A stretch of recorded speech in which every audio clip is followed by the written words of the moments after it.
इस साइकिल पे नई चेन तो इंस्टॉल हो चुकी है। अगर आप रेगुलर साइकिलिस्ट हो तो आपका अनुभव होगा कि आप जब साइकिल सर्विस स्टेशन पे ले जाते हो तो वहाँ पे जो टेक्नीशियन होता है, मैकेनिक होता है, वो आपको बताता है कि आपकी चेन ख़राब हो चुकी है, वो अभी रिप्लेस करनी पड़ेगी। ये चेन ख़राब कैसे होती है, इसे रिप्लेस क्यों करना पड़ता है, और अगर रिप्लेस ना करे तो इसका इफेक्ट ड्राइव ट्रेन पे क्या होता है, यही जानेंगे हम इस वीडियो में। ये मेरे पास 2 चेन है अभी, इसमें से एक नई चेन है और एक पुरानी है। पुरानी मतलब ये साइकिल पे फिट की थी, यूज्ड चेन है। ये दोनों में लिंक का जो नंबर है, नंबर ऑफ लिंक्स, वो सेम है दोनों में, यानी इनकी जो ओरिजिनल लेंथ है वो सेम थी। ये दोनों चेन को हम नज़दीक से देखेंगे, एक नई एक पुरानी। तो ये 2 चेन जो मैंने दिखाई थी वो ये चेन, इसमें से एक नई है एक पुरानी। अभी इसको ना लेंथ वाइज देखेंगे दोनों, यहाँ से शुरू होके ये देखो, ये एंड टू एंड सेम है, मैच किया हुआ है एंड टू एंड। अभी इसके लेंथ से आगे ले जाएंगे कैमरा और इसके उस एंड तक देखेंगे। ये आ गए हम दूसरी एंड को, और ये देख लो, इसमें से एक चेन लंबी है और एक शॉर्ट है। तो ऐसा क्यों हुआ है? दोनों में नंबर ऑफ लिंक सेम है, 113 113। तो एक चेन लंबी क्यों और एक शॉर्ट क्यों? ये लंबी जो चेन है ये पुरानी है और जो शॉर्ट है वो नई चेन है। तो ये लंबी कैसे हुई चेन? तो ये साइकिल की पुरानी चेन ये लंबी कैसे होती है ये देखेंगे हम। उसके पहले इसके पार्ट्स को जानेंगे। ये जो चेन है इसमें जो प्लेट्स लगी है यहाँ पे, अगर साइड से देखोगे तो ये अंदर की तरफ है, यानी ये जो प्लेट्स है ये 2 प्लेट के बीच में फिट हुई है। तो इसे हम कहते हैं इनर प्लेट्स, इसे कहते हैं आउटर प्लेट्स। ये तो बाहर से दिखते हैं हमें पार्ट्स, और ये जो बीच में दिख रहा है सर्कुलर रिंग जो दिख रहा है, ये इसे कहते हैं रोलर। सो ये 3 पार्ट तो हमको बाहर से ही दिखते हैं चेन के, वो है इनर प्लेट्स, आउटर प्लेट्स और ये रोलर। अभी अंदर के पार्ट्स भी देखेंगे।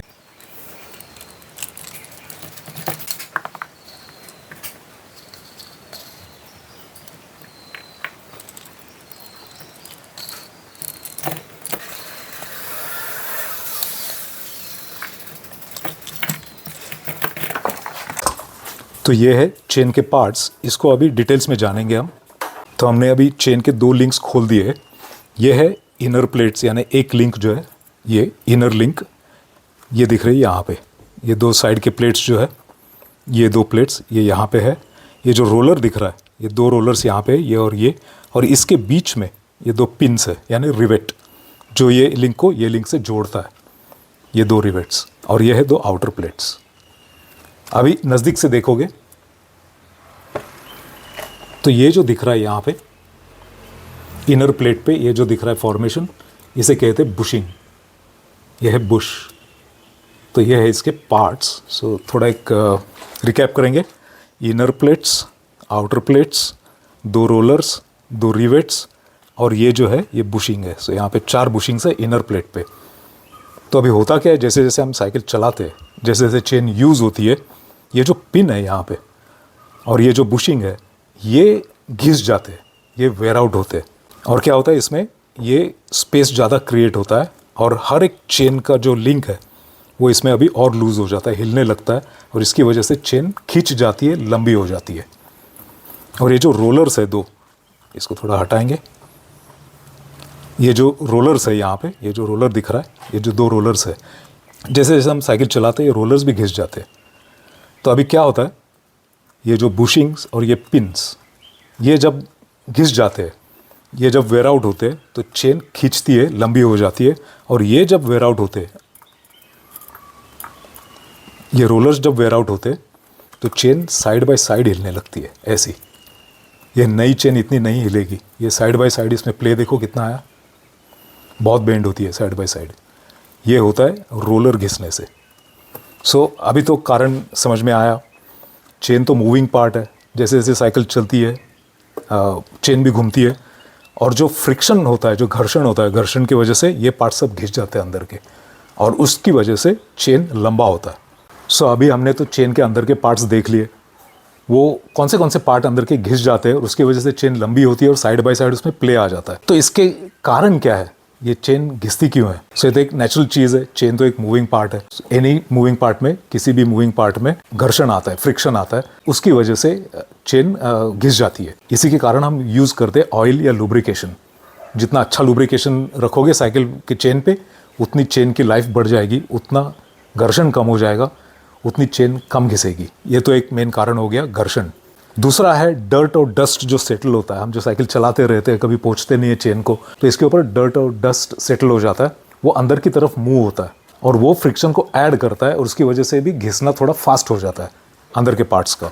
तीसरा कारण है आपके चलाने का स्टाइल, यानी अगर आप बहुत क्रॉस चेनिंग करके चलाते हो तो चेन जल्दी खराब हो जाएगी, जल्दी घिसेगी, जल्दी वेयर आउट हो जाएगी। क्रॉस चेनिंग पे वीडियो अलग सा बना है, उसकी लिंक डिस्क्रिप्शन में है।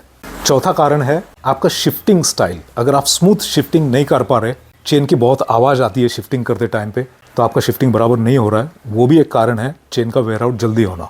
दूसरा, शिफ्टिंग में प्रॉब्लम आ सकती है अगर आपका ट्यूनिंग बराबर नहीं है, तो आपको ट्यूनिंग ठीक से करवाना है साइकिल पे, टाइम टू टाइम ये करना पड़ता है, तो आपको करवाना है। अगर ट्यूनिंग बराबर है, स्मूथ शिफ्टिंग हो रहा है, तो चेन जल्दी वेयर आउट नहीं होगी। किसी भी कंपनी का एक स्पेसिफिकेशन होता है कि चेन इतने 1000 किलोमीटर चलती है, उतने 1000 किलोमीटर चलती है। ये तो आइडियल कंडीशन हो गया, लेकिन हम आइडियल कंडीशन में साइकिल नहीं चलाते, हम इतना ध्यान नहीं रखते चेन का, हर दम हम चेन पोंछते नहीं है, तो क्या होता है ना, अपनी चेन थोड़ी जल्दी ख़राब हो जाती है। तो अगर हम साइकिल ऐसे ही चलाए, घिसी हुई चेन वहीं पे रखे हुए, वोर्न आउट चेन वैसे ही रख के अगर हम चलाए, तो इसके इफ़ेक्ट्स क्या होते हैं? तो सबसे पहला इफेक्ट आपको ही ध्यान में आएगा कि आपकी शिफ्टिंग, चेन की कितना भी ट्यून करो, शिफ्टिंग बराबर नहीं हो रहा है। ये पहला सिम्टम है कि चेन घिस चुकी है बहुत। घिसी चेन का दूसरा इफेक्ट है कैसेट पे। ये जो कैसेट है, ये कैसेट में लगे जो गियर्स है, इनके दांत है ना, वो घिस जाते हैं। अगर वैसे ही चेन आप चलाओगे, कंटिन्यू करोगे, फुल वोर्न आउट चेन अगर चलाते रहोगे, तो ये दांत खराब हो जाते हैं।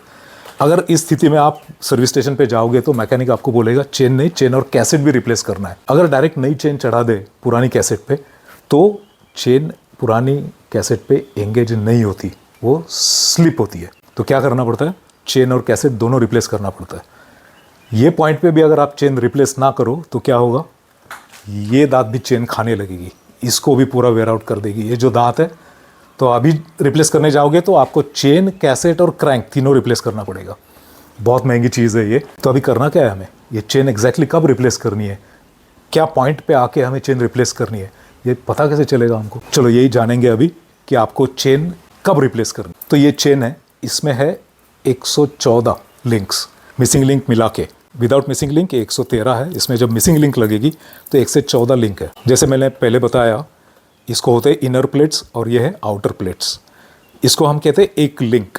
ये जो पिन लगी है यहाँ पे, रिवेट्स, जब चेन नहीं होती है तो ये दो पिन के सेंटर का डिस्टेंस होता है 1/2 इंच, यानी ये पिन से ये पिन के सेंटर तक डिस्टेंस होता है 1/2 इंच नए चेन पे। जैसे जैसे आप यूज़ करने लगते हैं, मैंने बताया ऑलरेडी, अंदर के जो पार्ट्स है वो घिस जाते हैं और चेन खींचती है, लंबी हो जाती है, तो अभी वो 1/2 इंच से भी ज़्यादा हो जाएगा। तो अभी क्या होता है, जो पिन और अपने रोलर और जो बुश है वो घिस जाने से चेन लंबी हो जाती है।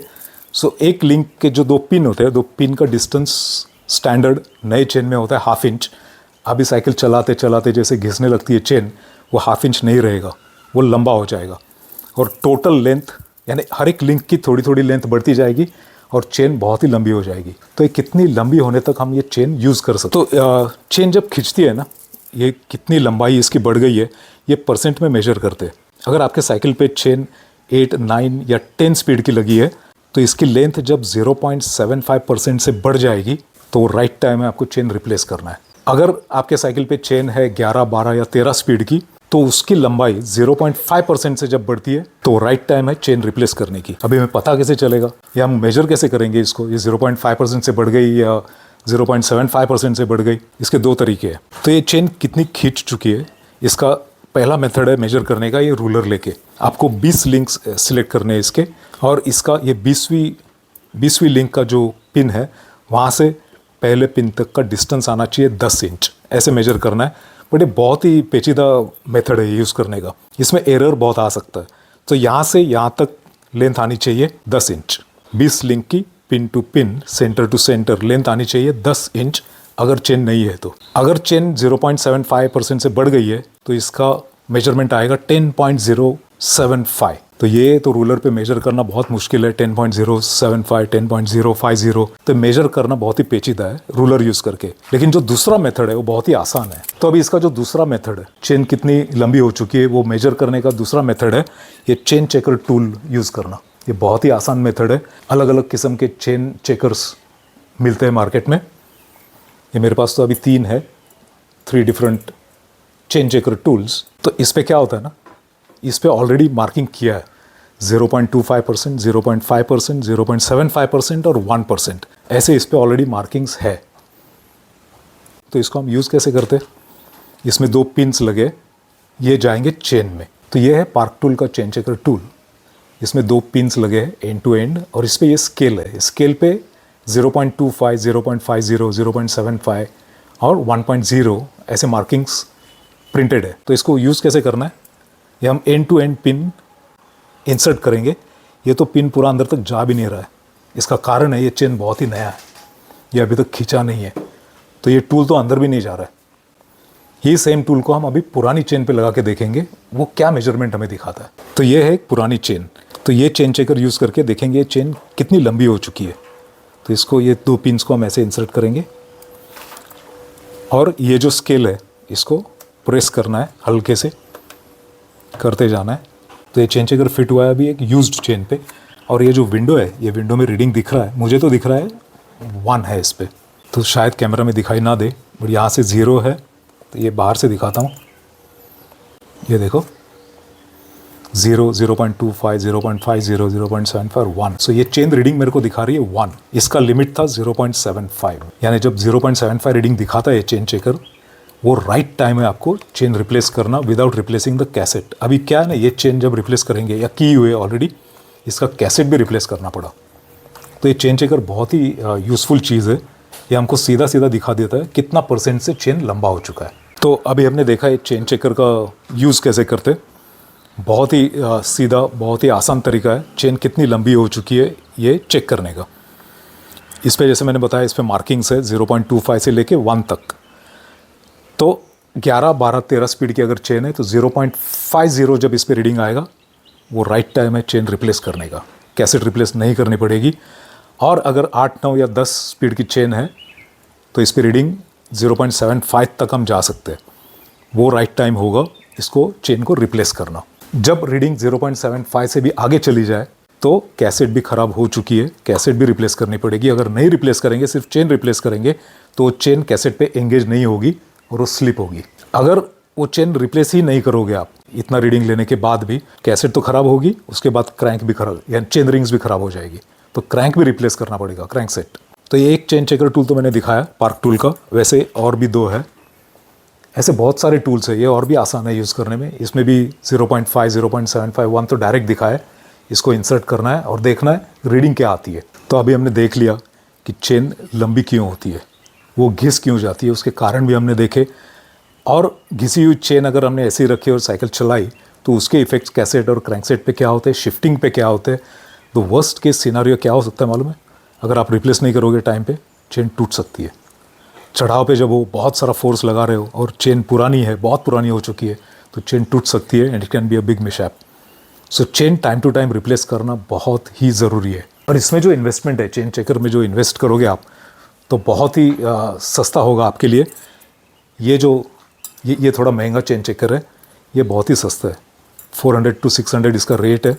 एक चेन का 8 स्पीड का सबसे सस्ता चेन आता है 700 रुपया में। अगर आप टाइम पे रिप्लेस ना करोगे तो चेन के साथ कैसेट रिप्लेस करना पड़ेगा, खर्चा आएगा ऑलमोस्ट 1600। 8 स्पीड का, 9 स्पीड का और भी होगा, 10 स्पीड का और भी ज़्यादा खर्चा आएगा। तो व्हाट इज़ बेटर, ऐसे वाला एक टूल खरीद लेना और हर हफ्ते जब वीकेंड का राइड करके आप घर पे आओ वापस, तो सिर्फ एक चेन में डाल के देखना है कितना % से चेन लंबा हो चुका है। अगर 0.5% है 11 स्पीड को तो रिप्लेस करा लो 11, 12, 13 को। अगर आपकी साइकिल 8, 9, 10 स्पीड की है तो 0.75 जब रीडिंग दिखाएगा ये टूल, कौन सा भी टूल, तो आपको तुरंत चेन रिप्लेस करनी है। This will save lot of money and lot of pain. तो ऐसे ही वीडियोस बनते रहेंगे, आप देखते रहना, लाइक करना, शेयर करना, सब्सक्राइब करना मत भूलना।